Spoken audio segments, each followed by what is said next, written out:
Here's a boy with dyslexia who got so good at reading, he actually wrote his own book. Here it is. Cool, huh?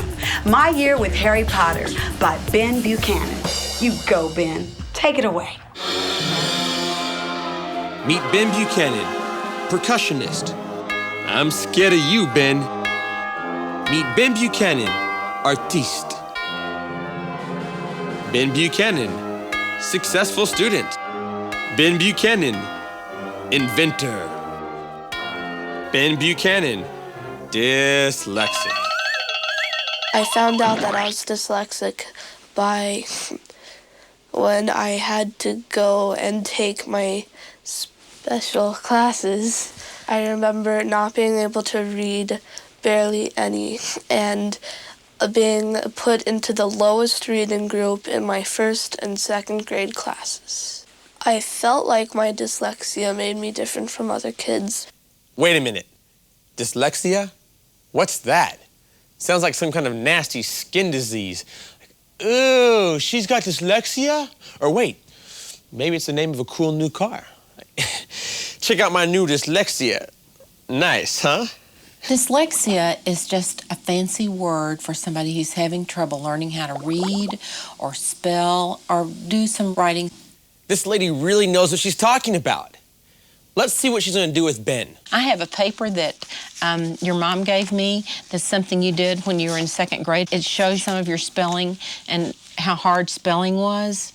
And you said the first one was, what was this first one? Cece's Pizza, I think. Cece's Pizza. Can you read what you've written here? Corn on the cob, macaroni and cheese, eggs, fruits, vegetables, ravioli. Wait, hold up, Ben. Wait a second. Didn't Vivica say Ben wrote a book? But when he was in second grade, he spelled ravioli, L-O-V-D-Y. Come on. Even I know ravioli starts with R. I mean, so how did he go from being what you might call a struggling speller to being an author of a book full of correctly spelled words? Maybe it had something to do with those special classes. Ben was a three-dimensional thinker. Reading doesn't fit the way he was thinking, the way he was responding to the world. Step one, his mom and dad hooked him up with a really great tutor, Ms. Nelson. You have to start with...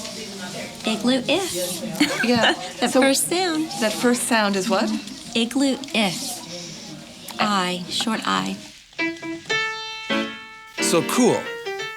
Ben learned how to connect letters to sounds and blend them all together and make words. Step two in teaching Ben how to read, Harry Potter.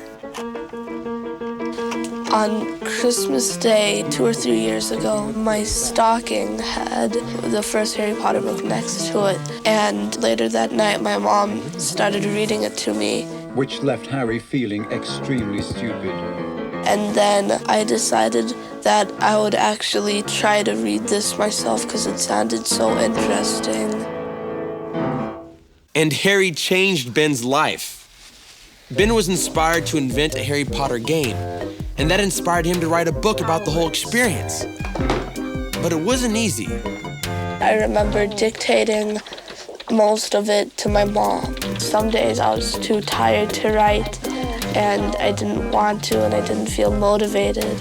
Phew, I'm getting tired just thinking about all that writing.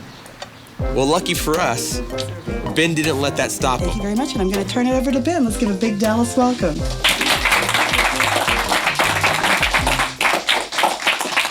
And today he's signing autographs for his adoring public. One for me, one for my cousin. Pretty good for a boy with dyslexia, huh? Just listen to his proud teacher. To see him here today is truly amazing, to go from being a total non-reader, non-speller, to being an author. I've come a long way, Ben.